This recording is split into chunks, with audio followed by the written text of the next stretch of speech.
qabiilka la buufinayo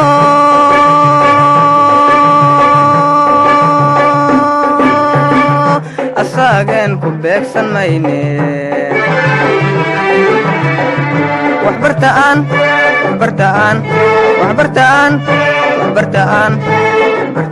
barwaaqo gaarne بسم الله الرحمن الرحيم الحمد لله رب العالمين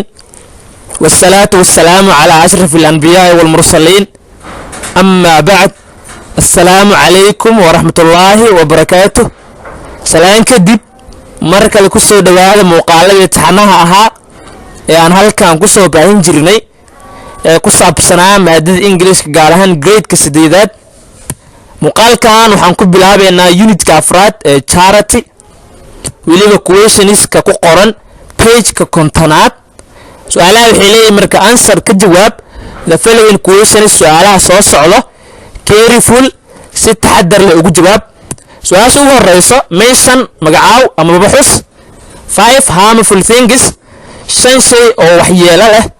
normally found waan si caadi ah ugu aragno on our way jidkeena ama wadadeena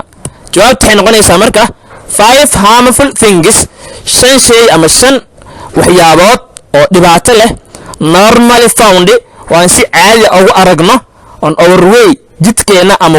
wadadeena are waxay kala yihiin ama waxay yihiin stones dhagxaanta used plastic containers weelasha bacda ka samaysan ee la isticmaalay containers waa weelal plastic maxaa lahaa waxyaabaha ka samaysan bacda oo usage ah oo la isticmaalay sidoo kale tonis qodxaha tonis lafaha and banana peel iyo sidaas oo kale qobka mooska ama diirka mooska su'aasha labaad ee ku xigta waxay tahay mention magacow ama baxus two acts laba maxaa dhahay amal ama laba ficil which you can do aad ka samayn kartid at school iskuulka ama dugsiga charity weliba adiga u sameynaysa sadaqa ahaan ama wanaag ahaan jawaabtu waxay noqonaysaa marka labada waxay yihiin visiting booqashada the sick pupil ardayga xanuunsan among the school iskuulka ka tirsan marka visiting booqashada the sick pupil ardayga xanuunsan ama jiran among the school ka tirsan iskuulka ama madrasada actionka labaad wuxuu yahay ama actiska labaad guiding waxbarida those kuwa who don't know nothing aan waxba garanaynin amaba aan waxba aqoonin yani kuwa aan aqoonin iskuulka joogo oo guiding u samaysid oo aan wax bartid waxay ka mid tahay kind of charity waa qayb ka mid ah amaba nooc ka mid ah sadaqada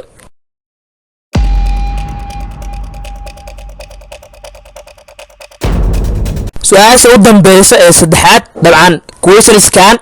saddex ay ka kooban yihiin waxay tahay marka why do you think sababteeda ugu malaynaysaa justice cadaaladda is mentioned first in la hor magacaabay amaba la hor xusay can you imagine ma qiyaasi kartaa